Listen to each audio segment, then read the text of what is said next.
Yes, that noise means this. We are back. Welcome back to Sports Talk here. Merry Christmas to everyone around on this Christmas Eve. A cold, cold day here in the city of Long Beach, but we are back on the air after a 2-month hiatus. Welcome back. Welcome to Sports Talk with Ed. I'm, of course, Ed, myself, by myself here today.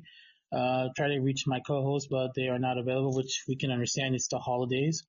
But we want to welcome you all here to our Rams recap show. How about your Los Angeles Rams, folks?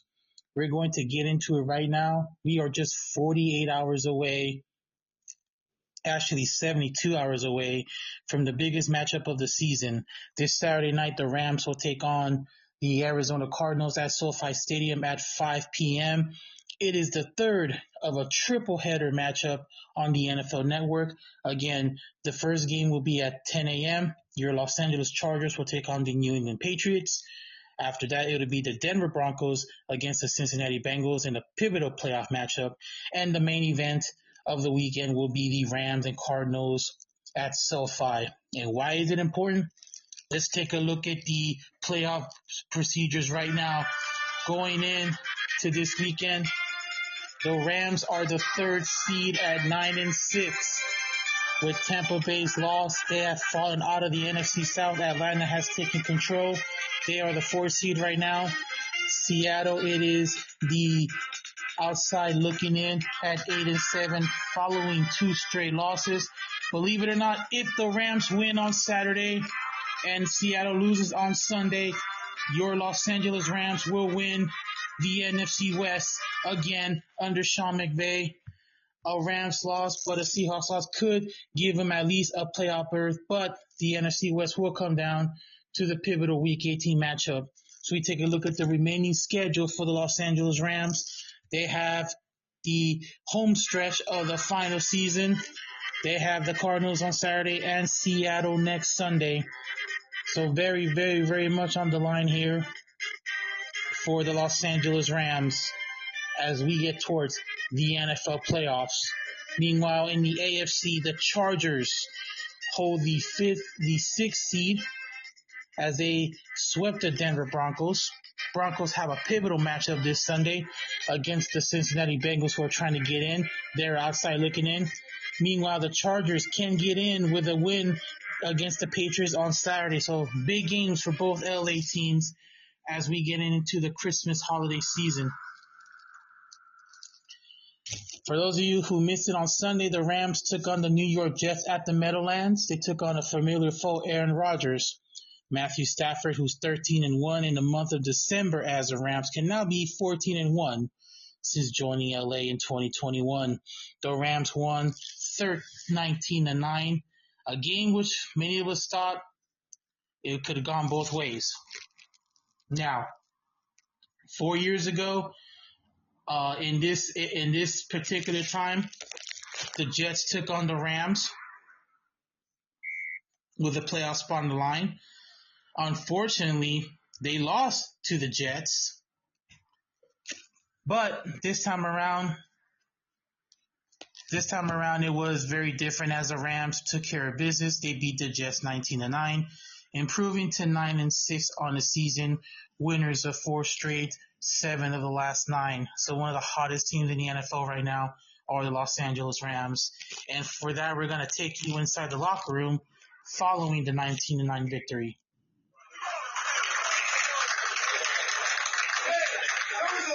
Examples, the way that game played out, you guys just stayed together, you stayed connected. I thought that was an unbelievable job by the defense in the second half. You guys and there's a couple guys right here. All right, this was a place that was called home for him for a handful of years. He takes care of us. We're all so grateful. Where's Brendan Burke?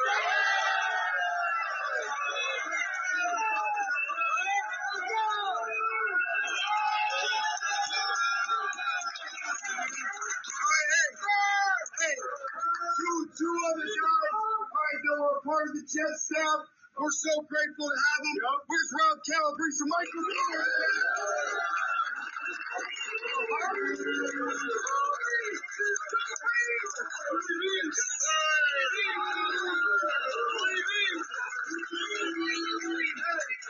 A lot of guys that we could recognize. All right, but being able to come back, it's as exciting as I've seen a team. Give me the end zone.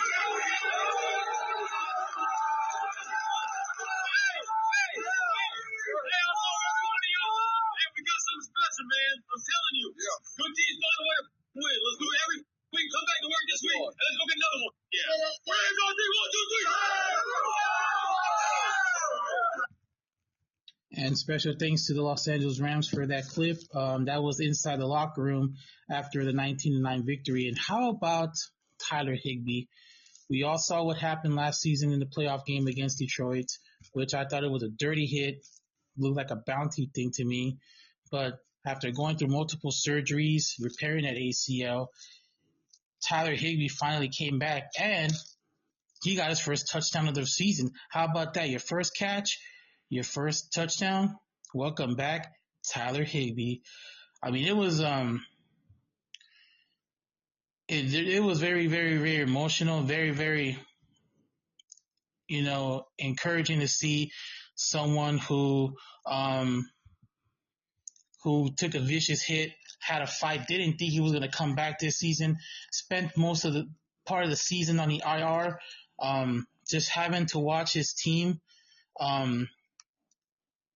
just to come back. I mean, it's got to be very, very special for him, and watching him a long time, I'm very proud of the fact that he came back, and he actually spoke to the media after the game. Let's listen in on what he had to say after Sunday's game. And it's very cool, very cool. When that play was called, that's a play that you've run a lot over your career.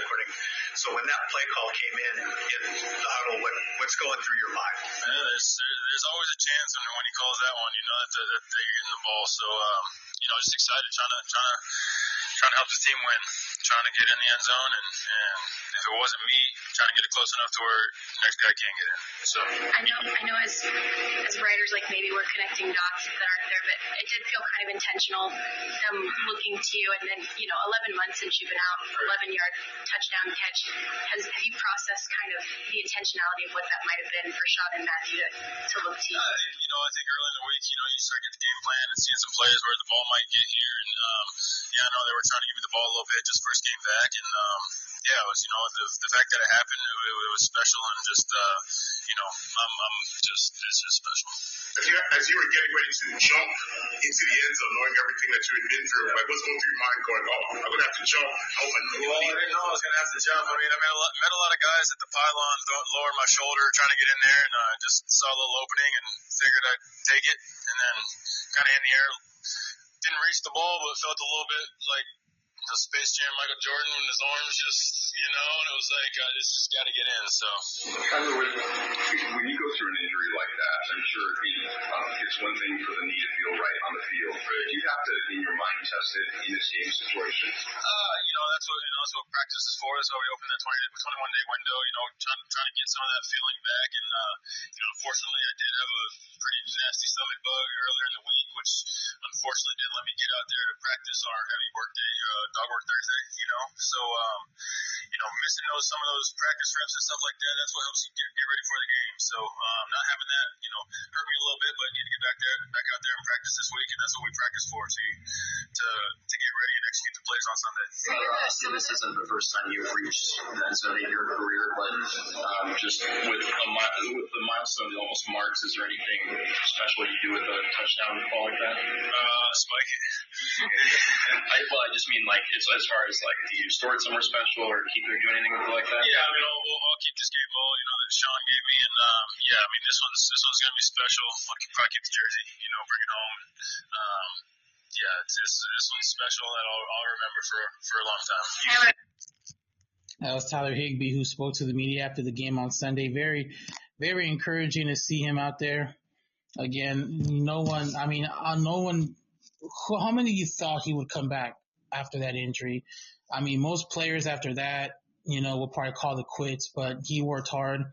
He was going to play last week against the 49ers, but I'm guessing because of the weather conditions, Sean McVay decided not to put him in, which would be very understanding because, I mean, that was a key game too. That was to keep your season alive. They completed the first sweep of the 49ers since 2018. And how about the NFC West? A lot of us thought this season was the weak division, the weak teams with the weak records. But, I mean, I'm looking at this division right now. The Rams are up there. They're at 9-6. The Cardinals are eliminated. The 49ers are eliminated. Seattle is hanging on by a thread. This division doesn't look weak anymore. You got the Rams have won 4 straight, let alone they beat a very, very caliber Buffalo Bills team just 2 weeks ago. And they went up to Santa Clara and beat the team that has owned them the last few years, the 49ers. Yes, I know it's a field goal game, but at the end of the day, the defense really stepped up in that game. After giving up 40 points to the Bills, they went up to Santa Clara. They put up 6 on the board against them. And then you look at, playing this weak Jets team, they only gave up a touchdown. And they held the Jets scoreless in the fourth quarter. So this Rams defense has very, very improved over the past few weeks, especially during this winning streak. I mean, Sean McVay's been here a long time. He's got a winning record. He's the most winningest coach in the franchise. I mean, I know it's not the explosive Rams that we're used to see with Jared Goff and Matthew Stafford.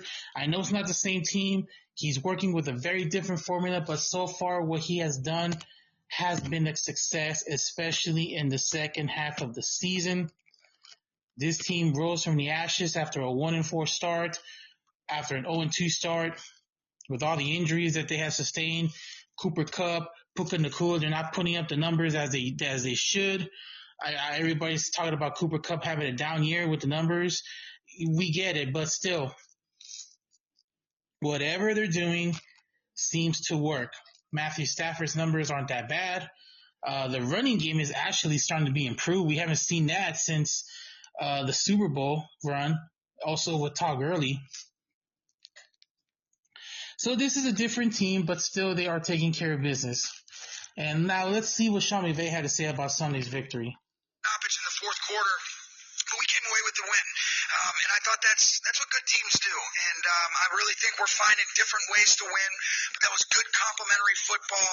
I was proud of our group. I thought our defense did a good job of really settling in the second half and making some of those stops that I talked about. And what a cool deal to see Tyler Higbee kind of have that touchdown. It was a great finish by him. And, we'll take this one and we'll learn from it. And now we got to go have a great game against a really tough opponent that looks like they just went into overtime against the Panthers. Was that Tyler Higbee? Was that call between you and Matthew? Was that organic? Was that kind of planned? You hope to get a look like that? It was a play that we liked, and it's really a play that he's been really good at, Jordan. He's had a lot of production. He's been the guy that has really made that play really good for our offense over the last handful of years. He's had a few touchdowns on it, but it was great for him to be able to do that. I thought just overall for Matthew to get him the ball, and then I thought it was a great finish. I mean, he had some space on the sideline, but to be able to put his right foot in the ground and level that thing off inside, and then it's as excited as I've ever seen a team for a guy to be able to do what he did. And it's been a really long journey back. There was a lot of guys that were so excited for him because of what he means to them as a teammate, as more importantly as a human being. And he happens to also be a stud on the football field, but he epitomizes everything that's right about this team. Mentally tough, physically tough, resilient, can respond to different types of things. I love him, and it was a really cool moment today. You guys have found different ways to win each of the last 4 games, it feels like.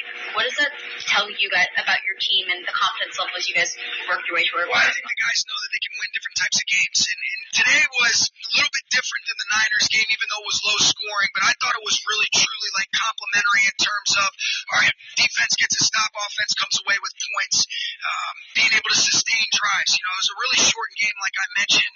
I love the response from our special teams. I mean, I thought it was really cool for Jay Witt to be able to kind of force where he's at coverage. They muff the punt. He ends up recovering it, so we don't even have to get back out there in a 2-minute defense to get the stop where they have to take that long field goal to keep it at a 10-point game was big. I thought we had some really good tackling in the second half, too. We missed some tackles. Brees Hall did a good job. Some of their skilled players of being able to get some extra yardage, even though it didn't lead to the big one. There were some things that we can really clean up, and I thought we did a much better job. I just love the sense of urgency from our group as a whole. I thought the coaches had great energy, the players, and it was a little bit quiet in the second half, and I thought our guys did a great job of controlling that. You guys kept on the ground a lot with Kyron. Was it something that you were seeing? Was it conditions? Was it something that maybe Matthew was communicating? Kind of all of the above. It was really kind of, that was what we thought was the way that the game needed to be able to play out, and we were really efficient, with the exception of those 3 runs at the end.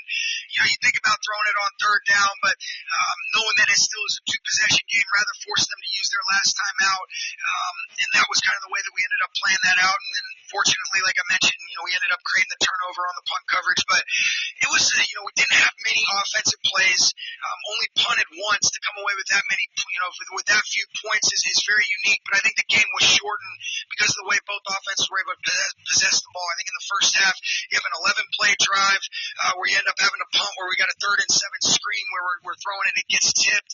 Maybe you attempt a long field goal there, but it was a great job to put them on the 1. Then they go 99 yards.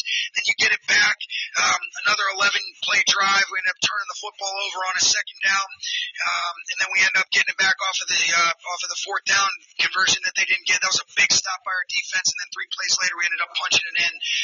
And then that's the first half right there, just from an offensive and defensive perspective. So very strange game, but hey, any way that you can win, there's no style points. We'll take it. I love this team. And that was Coach Sean McVay. And again, there were some things that I did like from the Rams, and there were some things I didn't like from the Rams. For instance, when he talked about the 99-yard drive, my first thought was like, what the hell was going on? You got him pinned at the 1. Maybe you'll have a safety. Maybe you'll try to get a defensive touchdown. Maybe you'll get a 3-and-out or maybe a safety. But no, you allowed a 99-yard drive, and you let them put up points on the board. Yeah, they missed the extra point, but who cares about that? But bottom line, you can't allow 99 yards on the drive, especially when you have the ball at the 1-yard line. You're the defense. You need to attack aggressively. And I think that was what maybe the minor mistakes that the Rams did on Sunday was that 99-yard drive. I do believe that they still could have put up more points on the board. You look at the beginning of the drive or the beginning of the game, they had that first drive successful. They got all the way up to the Jets 37, but they stalled. I just think the play calling may need to be improved a little bit. My concern is Puka Nacua and Cooper Kupp not being out there wide open. Yes, I understand that this is not the same offense that won the Super Bowl. The high explosive passing yards, receiving yards, averaging 30 points a game. This is a very different Rams team. Of course, they're still the same players from the Super Bowl year, Stafford and Cooper Kupp, but this is a whole different offense that we did see last year. A couple of weeks ago when they put up the 40 points, that was the best they put up in the last couple of years. I think one of the problems they'll have going into playoffs is putting up points. You look at the game 3 weeks ago against the Eagles, they gave up 37 points. They were only to put up 20. And then you look at the Buffalo game, they put up 44. They gave up 42. So this team can put up offense, but the play calling has to be different. We haven't seen Matthew Stafford sack many times. Interceptions has gone down for him. He hasn't turned the ball over much, except on Sunday against the Jets. But I'm still very awed in the Tyler Higbee play. For those of you that didn't watch on Sunday, this is what it sounded on the Rams radio network. 2 tight end set with the strength to the right of Matthew Stafford, who's under center. From that right side, Puka in motion. Play fake. Roll right. Stafford throws. Caught by Higbee. At the 10. Big Rig Higgs to the goal line. Touchdown! Tyler Higbee. Welcome back. Big Rig Higgs. Touchdown LA. The Rams' first lead with 10-11 to go in regulation. 15-9 Rams. I was very awed in how everybody rallied around Higbee after that touchdown catch. Everybody wanted to see that. I wanted to see that. Every Ram fan wanted to see that. They wanted to see this man come back and score touchdowns, and he finally got it on his first try. Now I'm looking at stats from the game on Sunday. Matthew Stafford threw for about 100 yards, 119 yards. Kyrie Williams, he rushed for over 100 yards, 13 touchdowns, which is a high for him, season high for him. And I think with the Rams, if they can run the ball this well, you don't need Matthew Stafford to throw 30, 40 passes a game. I think it's a good thing. I know his numbers are not as when they won the Super Bowl. They've always had a struggle with the running game ever since Todd Gurley retired. But Kai Williams, I think he's getting up there. Very, very impressed with with him running the ball. If they can maintain this type of aggressiveness on the ground, then I think this is the one team you don't want to face in the playoffs, which is the Los Angeles Rams. You just don't want to face a team. I don't want to face a team right now that's red hot, especially right now winning 4 games in a row, 7 of the last 9. Here's Stafford's numbers, 14 to 19 for 110. The touchdown to Higbee, he had an interception. No sacks. That's the key thing right there, no sacks. Kyron Williams, 23 carries, 122, 1 touchdown. Again, 13 touchdowns on the season. Puka Nacua leading with 8 receptions for 56 yards. Cooper Kupp had 3 for 24. Not sure what's going on there. I mean, there's been rumors that, they may move on from Cooper Kupp. We don't know that. We don't want to believe that. But again, we just don't know what's going to happen there. And the defense played extremely well against the Jets. Verse had a fumble recovery. Jordan Whitman had a fumble recovery. So there were 2 fumbles by the Rams defense. So they picked up 2 turnovers, which is very awesome to see. You don't see turnovers often much by the Rams. Not since Wade Phillips was the defensive coordinator. But again, it's very awesome to see that, they're clicking at the right time. And again, the Rams are on the verge of a playoff berth. So we're actually happy for that. Again, if you join us late, Rams lead the NFC West now at 9-6. Seattle is at 8-7 after losing 2 games to Green Bay and Minnesota. Again, I want to personally thank them for taking care of business for us. And again, taking care of business for the Rams. So here's a scenario again. A Rams win on Saturday. Actually, the Seahawks will play first. The last Thursday night of the season is coming up. It'll be the Seahawks and the Bears. That's going to be on Amazon Prime.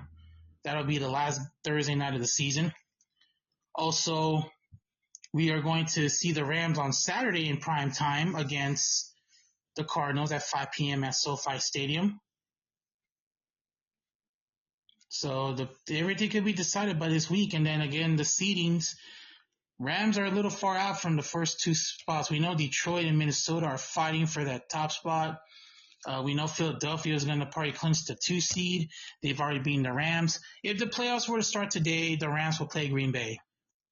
Not sure that's the one team you want to play. They did play them close earlier this year. That was with the injuries. They did play them close. There was no blowout. So it will be different. It will be fun to see what will happen if they play each other again. The good news is they don't have to play Detroit, maybe until the next round. But in the meantime, while we're still here, let's give you some more reaction from players about this past Sunday's victory in New York. Describe what it was like to see Tyler Higbee score that touchdown. Yeah, it was awesome. I was so happy for him. Just happy for him to get out there and play, and then to be able to cap it off with a touchdown with a great effort at the end to get in. It was awesome. Great to have him back, and just a tone setter for us. It was awesome. I assume that play has multiple options. Did you think, I'm going to go to him? I'm coming out running, trying to, just stress the defense, and he popped quick, and I just got him the ball in space, and I didn't know if he was going to score. It was kind of a long way out when he first caught it, but did a hell of a job of getting in. Striking out those close road wins the last couple of weeks, just from a momentum standpoint, what does this do for this team? This is what it's all about, finding ways to win football games. Things to clean up, absolutely. Don't want to turn the ball over. Some missed opportunities. We went backwards a couple times. We had some good field position, but overall, really good team win. Thought our defense played outstanding, especially in the second half, especially on fourth down, getting some stops. It was big for us, and we were able to capitalize. Similar to the last 3 years, you guys were a lot today. What did you mean to do with the offensive performance overall today? It's him. It's the guys up front. It's everybody. Our receivers are competing on the edge, blocking. Our tight ends did all the job today, and I thought our guys up front played really well. Both in the run game and in the pass game. And then you get that guy a little bit of space and some momentum and some good rhythm into a game. He's a tough guy to tackle. You guys feel like a good running game travels? So do. Was that part of the agenda today, so to speak? I thought, we knew early on, Coach McVay said it, we had a meeting, I forgot which day it was, but he told us, if we have games like this, we're going to have to run the ball and do it in our terms and our will, and, make sure that we dominate that. And I feel like we did that. We did that to a team, and we can always get better at things, but, I feel like we executed a lot that what Coach McVay wanted. Two-part question. One, watching Tyler score, what was that like emotionally for you guys? Honestly, it's what you do it for. Honestly, when you see your brothers like that, to see when you know all the hard work and all the, overcoming that he had to do to be in that position to get that play and, run somebody over and to go score, that's what it's all about. So for me, I was excited. You can tell all of us were excited. We were over there on the sideline, so that's what it's all about. And then he was one of the two players who cleared your way on your touchdown as well. So having him back out there lead blocking for you, what was that like? It makes a huge difference. You can feel Higgs and you can be able to know where he's at. And honestly, just having him in the huddle again is great. And because he just brings that energy. He brings that energy that people that can feed off of and that people can feed off and enjoy. So being able to have Higgs back is huge for this team. You guys just walk us through what you were thinking and seeing on that muff punt that you were doing. Really just, trying to front the returner up. He didn't fair catch, so just getting ready for the tackle. And then when he muffed it, you just got to, when you get those opportunities, you got to make them yours. So just jumped on the ball like a cat, and it went our way. So. How have you progressed just, learning and developing on special teams this year? I think I've been learning more and more every week. There's always more work to do, but I got a really good special teams coach and a good unit. We all hold each other to a high standard. What was it like seeing Tyler Higbee score that touchdown? Oh, that was amazing. Bro, I love Tyler Higbee. So just seeing that, it looked like he jumped from the 5-yard line. So that was an amazing moment, and it's probably going to be a milestone in my career, just seeing that. And so you heard from Matthew Stafford, Kyron Williams, and then Jordan Whittington, who actually sealed the game with a muff punt fumble recovery after they punted on fourth down in the last minute against the Jets. So he's very developed well enough on special teams. And again, 19-9 this past weekend, they took care of business. Not as much as we wanted to see, but they got the win. And this team is red hot right now, 4 wins in a row. You can put them up with the streaks of Kansas City, Pittsburgh, other teams like that. They can compete with the good teams. We've seen that before. I'm still a little disappointed though when he lost to Miami a couple of weeks ago. I just felt like that was a game they should have won. But we all play the game. We know what happens. But it seems that they've been able to improve on that Miami loss, and now they are almost to the playoffs, and almost there. So that's going to wrap it up here today for Sports Talk on our Rams recap. Again, we want to thank the Rams, the LA Rams 710 ESPN radio network with the interviews and the play calling. Again, we want to welcome you back here again. I know we've been out for a while. As full-time students, it does take its toll on us, especially when you're taking 5 classes and you work full-time. So again, sorry about what happened there, but we're glad that you're back here with us here on Spotify, Podbean. You can always go back and watch our recaps. Again, subscribe, join, like, whatever you do. to help put the show back on the map. Again, we got a big weekend coming up here for the LA teams. Saturday, the Chargers will take on the Patriots at 10 a.m., and then the Rams will take on the Cardinals at 5 p.m. That will be on local channels from my understanding. If not, you can watch on the NFL Network or the NFL Plus app. We'll be here again. Again, want to wish everyone a Merry Christmas. I know most of you are out there doing your shopping. Most of us took the day off from work. Most of us are maybe working right now or about to go home. But in any event, we just want to say happy holidays. We just want to say we love you guys and thank you for tuning in. And we'll see you next time here on Sports Talk. Hopefully we'll have the crew back here again. Merry Christmas and good luck to the Rams and Chargers this weekend as we get near playoff central. We'll see you guys next time on Sports Talk.